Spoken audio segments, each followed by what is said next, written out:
আসসালামু আলাইকুম বন্ধুরা। আজকে দেখাবো কিভাবে খাসির মাংস দিয়ে হোমমেড বিরিয়ানি সহজে তৈরি করা যায়। এজন্য খাসির মাংসগুলোকে প্রথমে ভালোভাবে ধুয়ে রেখেছিলাম।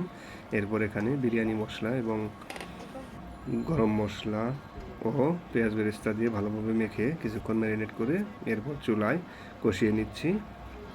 দেখুন কষতে দিয়ে এখানে অনেক পানি বের হয়েছে। কষাতে কষাতে পানি যখন শুকিয়ে আসবে, শুধু তেল বের হবে, এখানে দিয়ে দিব পূর্বে থেকে ধুয়ে রাখা পোলাও চাল, দিয়ে ভালোভাবে কিছুক্ষণ কষিয়ে নিব।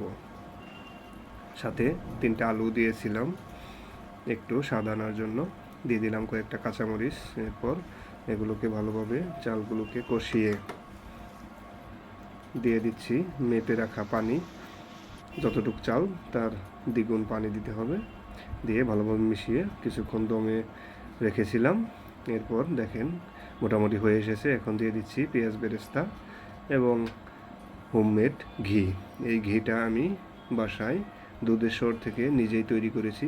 অনেক সুন্দর এবং বেশ স্বাদ হয়েছে।